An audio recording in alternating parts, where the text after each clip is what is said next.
A straw hat? It looks like the roof of a house, but I don't see any walls. Hello, friends! Do you know about this straw roof? Hi, you're not familiar with the pit house? Pit house? Are you telling me people are living in this house nowadays? Well, not exactly nowadays. However, around 5000 BC, the Hangang River has experienced good environmental conditions which allowed people to enjoy an abundance of food resources.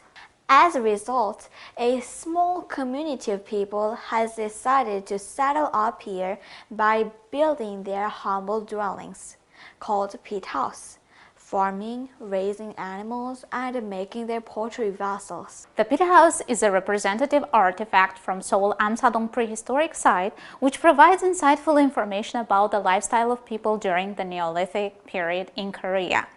Prehistory is divided into 3 ages according to the material of the tools.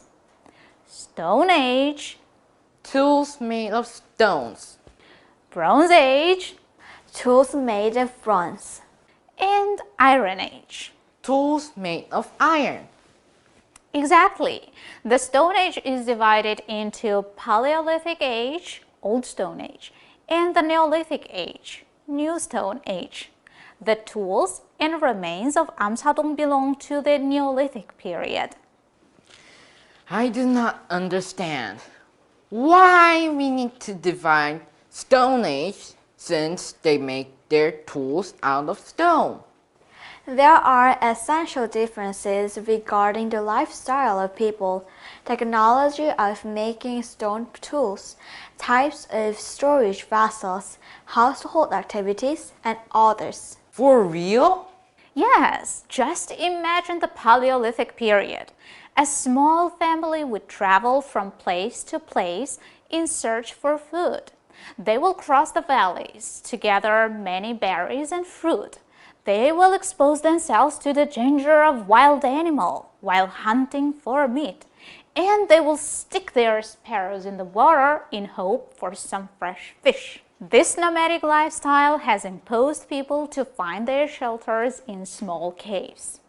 One important fact is that the stone tools like hand axes are rather big and rough, as the stone has been chipped or flaked. Old stone tools such as hand axes and other chopping tools have been discovered in Kumgur Cave in Tanyang. In caves? I think that caves might be still dangerous because you never know when a wild bear or a tiger might attack you. That's right. However, people wish to be successful in hunting. That's why prehistoric caves are decorated with walls drawing of wild animals and fish. What about the New Stone Age? Now, during the Neolithic period, people experienced the transition to a sedentary lifestyle. The family clusters make up the clan, which settles down around areas with fresh water as rivers or along the seaside. The small community builds pit house and starts to raise animals. Men gather in groups, they go hunting wild animals using spears and arrows. They will go fishing using the fish nets. Women instead will grind their seeds, prepare food, store their food in the potteries. The Neolithic Revolution became activity of farming. The essential improvement in the technology of making tools is that the stone is polished, while the size varies according to the purpose. Hand axes, sharp arrowheads, harpoons, semi-lunar stone knives, and sickles, etc. Now I understand that there are essential differences between the two periods. I am still curious about the pit house. Can you explain a little bit more about the pit house? Yes, the typical Neolithic house is the pit house. The base of the house is underground, and the roof is built over this pit using straw and wood. You don't need many materials to build a pit house. First, you dig the pit of about 70 centimeters to 100 centimeters in depth and about 5 to 6 meters in length. Harden the ground. Then you raise wooden posts and tie down the rafters. The rafters are the parts where all the posts meet. After that, you put together the straw thatch. Lastly, you lay down the straw thatch on the roof with a door entrance. Is it true that during the Neolithic period, one family ate and slept in one small room? Yes, it is. In the middle of the house was a kitchen. Beside the kitchen, we can find a workshop where the father used to make the farming and hunting tools. Can you see the father is fixing something with those nets? On the other hand, mother is grinding some acorns to prepare the food. They could use the animal skin as bedding or clothes. Being half under the ground could help the house be warmer and more stable. I have never tried to eat acorns. I heard it has a bitter taste. Why did they pick up acorns as a basic food? Archaeological evidence shows that acorns were the main source of food for the Neolithic people who settled around Korean peninsula. Acorns were suitable for long-term storage thanks to their hard shell and the abundance of tannic acid in the nut itself, which has a strong antiseptic effect. They used grinding stones and stone pestles to grind or pound the acorns. We can still see some many oak trees near Amsa-dong. Where was the acorn found? Archaeologists have also unearthed charred acorns from many prehistoric sites ranging from Midwestern area to the southern coast of the Korean peninsula, including archaeological site Amsa-dong, the present-day Amsa-dong, Seoul. They have also cache pits containing acorns at the prehistorical sites at Sejuk in Ulsan and Bibongli in Jeongryong. If they need for winter, how do they store the small acorns? Good question. They need a storage device. Now it is time to share some information about the pottery culture. The spread of the pottery culture in Northeast Asia is known to have begun between 6000 and 5000 BC. These are potteries from Amsa-dong site. What can you tell me about them? The shape looks similar, especially the bottom side, like an egg. Why such a pointed bottom? The comb pattern pottery was mostly made of clay and burned to achieve the desired quality. Most of the pottery found in the Korean peninsula have a U-shaped bottom.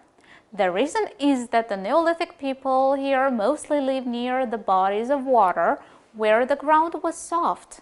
In order to ensure the stability of the pottery, they either put it in holes or used its V-shaped bottom to push it into the soft ground. Flat bottom potteries were usually made in places where the soil was too hard.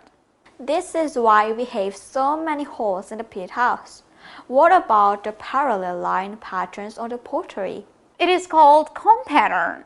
You know what a comb is. There are different theories about why comb pattern appeared on pottery.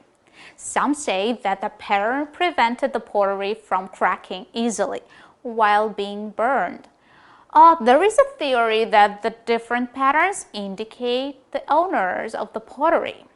Again, others say that the decoration was symbolic and represented rain, which was understandably very important for the agricultural society.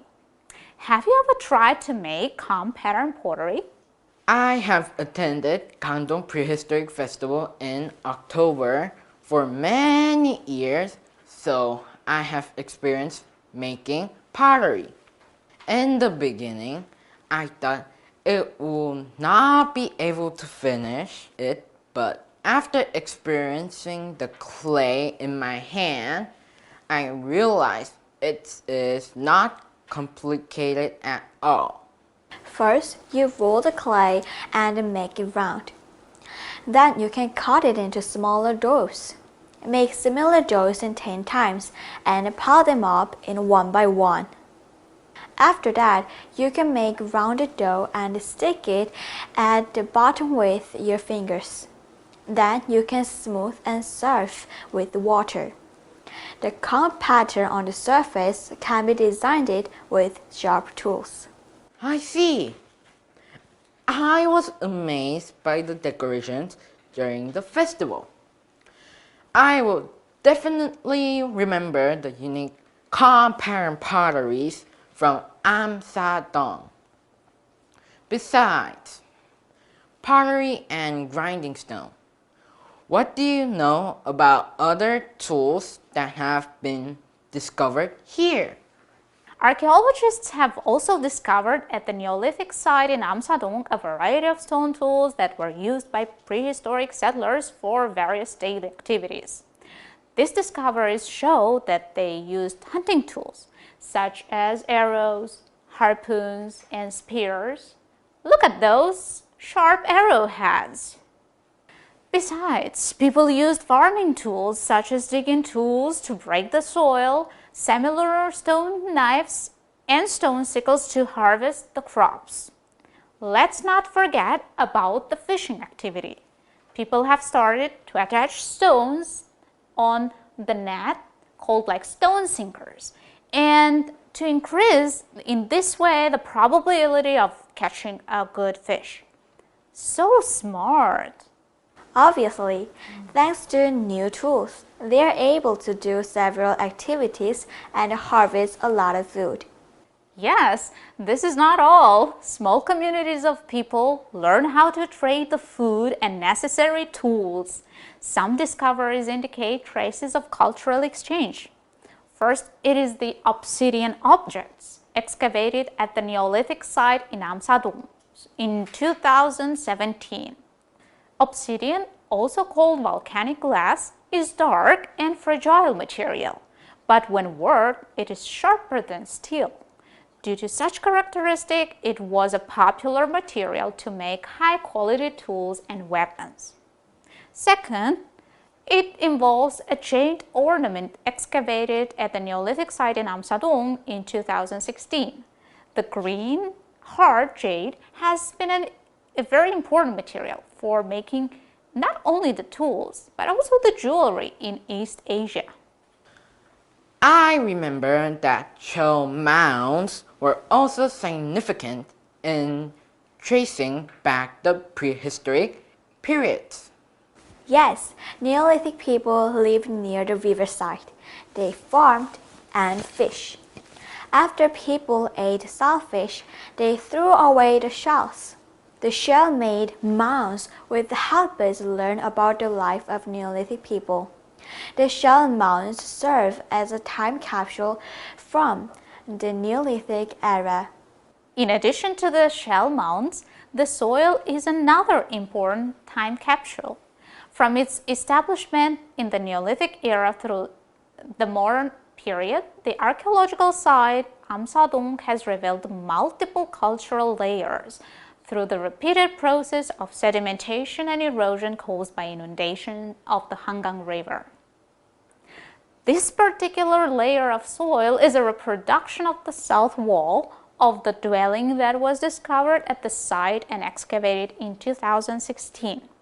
The research revealed one layer belonging to the Neolithic period, another to the Three Kingdoms, bacteria, and the outer layer covering the modern period. It's amazing how Neolithic people use all this advantage that nature provides. Rivers, seas, forests, fertile valleys. What plant and animals do you know in Amsa-dong area? Here you can see some of the typical plants of the Hangang River in the Neolithic era. The warm weather will boost the herbs and ferns. Among the most prominent plants are cherry, pine, spruce, mugwort, and goosewood. Among the trees, the oak tree is representative. Enormous animals able to survive in cold weather steadily disappeared, and only medium and small-sized animals survived. The representative survivors are deers, wild pig, moose, rabbits, and others. If you visit the museum, you should check the records. The hall introduces plants and animals. The first room shows the prototype of the pit house and the prehistoric remains of the halls. Then the second room is reserved for comparison of compound potteries in Asia and study of representative compound potteries excavated in Amsa-dong. There is also the experience hall where all the participants can have a virtual experience of making fire, grinding some seeds, assemble the pieces of compound pottery, playing inside in a pit house. If you prefer outside activities, I suggest you to try making the pottery with clay in the experience hall located on the territory of Amsa-dong. Thank you, dear friends, for useful tips. I think your explanation will help me a lot and will help people as well. It was our pleasure. Call us anytime. We'll be glad to help you.